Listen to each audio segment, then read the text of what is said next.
डर की सच्ची कहानी भाग 1। खड़ खड़ खड़ ट्रेन द्रुत गति से भागी चली जा रही थी। संध्या का समय था। तेज बारिश और बीच बीच में बिजली की चमक वातानुकूलित कोच की खिड़कियों से अपनी उपस्थिति दर्ज करा रही थी। केबिन का एकांत और यह भयावह मौसम मुझ जैसे डरपोक आदमी को और डरा रहा था। थोड़ी देर बाद गाड़ी के पहियों की रफ्तार कम हुई और एक मध्यम से स्टेशन पर गाड़ी रुकी। बारिश इतनी ज़्यादा थी कि मैं स्टेशन का नाम नहीं पढ़ पा रहा था। मैं अपने केबिन में अकेला था और इस उधेड़बुन में था कि कोई सहयात्री आए जिससे वार्तालाप करते हुए आगे का रास्ता आसानी से काटा जा सके। और एक अंदरूनी भय जो मेरे अंदर जागृत हो चुका है, उससे मुझे निजात मिल सके। तभी किसी ने केबिन का दरवाज़ा खटखटाया और एक शांत सा दिखने वाला व्यक्ति केबिन में दाखिल हुआ। कौन था वो अनजान आदमी? अपना सामान आदि व्यवस्थित करने के बाद वो मेरी तरफ देखकर मुस्कुराया और मेरी तरफ हाथ आगे बढ़ाकर उसने अपना परिचय, मैं मिस्टर घोष। वो बोला, मैं कोलकाता जा रहा हूँ पुनर्जन्म से संबंधित एक कार्यशाला में भाग लेने के लिए। मैंने उसे बताया कि मैं कानपुर में व्याख्याता के पद पर हूँ और पटना जा रहा हूँ। उसने कुछ खाने का सामान निकाला और मुझसे भी खाने हेतु आग्रह किया, किंतु मैं बहुत ही सशंकित व्यक्तित्व का प्राणी, ट्रेन में किसी अजनबी के द्वारा दिए गए खाने का लेना असंभव था मेरे लिए। मैंने बहुत विनम्रता से उसके आग्रह को ठुकराया। वो भी कम उस्ताद नहीं था। कसकर हंसा और बोला, संशय कर रहे हैं मेरे ऊपर? अभी तो कुछ नहीं, देखिए आगे आगे क्या होता है। उसके यह शब्द सुनकर मुझे सांप सूंघ गया, किंतु मैंने किसी तरह अपनी घबराहट को छिपाया। कोई स्टेशन आने पर वो उतरता और ट्रेन चलने के बाद किसी दूसरे कंपार्टमेंट से चढ़कर फिर आ जाता। पूछने पर बोलता कि बीच बीच में मैं रेलवे की नौकरी भी कर लेता हूँ। थोड़ी देर बाद मैं और वह विभिन्न विषयों पर चर्चा करने लगे। उसने पुनर्जन्म से संबंधित बातें प्रारंभ की और पुनर्जन्म को अंधविश्वास बताया। थोड़ी देर बाद उसने मुझसे पूछा कि क्या आप भूत प्रेत की बात पर विश्वास करते हैं? मैंने कहा, बिल्कुल।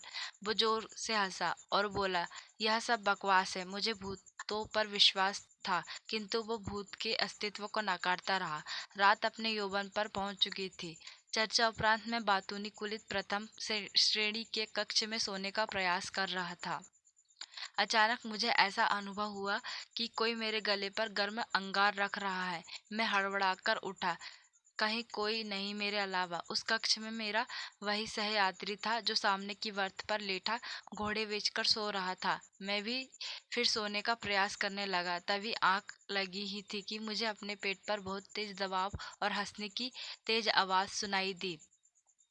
मैं घबराकर उठा तो देखा कि सहयात्री बर्थ पर नहीं था। लगभग 2 मिनट बाद वो आया और बोला, जनाब सोए नहीं?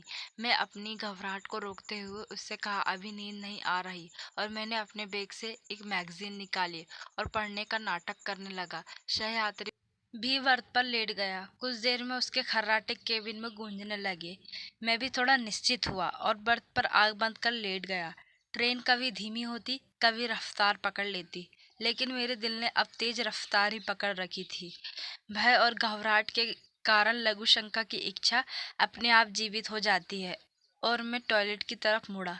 जैसे ही मैंने टॉयलेट का दरवाज़ा खोला, वो सहयात्री मुझे अंदर दिखा और मैं चिल्लाते हुए अपनी बर्थ की तरफ भागा।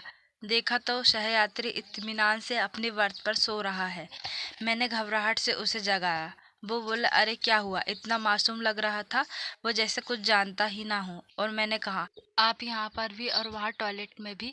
वो कुटिलता से हंसा और बोला, मैं कितने भी रूप में कहीं पर भी रह सकता हूँ। घबराहट के मारे मैं पसीने से तरबतर बिल्कुल निर्जीव सा खड़ा उसके सामने। वो बोला, तुम्हें भूतों का पर विश्वास था ना? तुम्हें तुम्हारे विश्वास का प्रमाण देना था।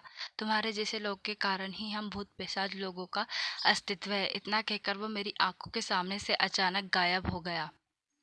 डर के मारे अवाक और निर्जीव सा अपनी बर्थ पर बैठा था। तभी केबिन के अंदर टिकट निरीक्षक आया। उसका चेहरा देखकर मुझे बेहोशी छाने लगी, क्योंकि वह वही सहयात्री था मेरा, और वह टिकट चेक कर मुस्कुराता हुआ चला गया। शाम ढल रही थी। डर की सच्ची कहानी भाग 2 को देखने के लिए कमेंट करें।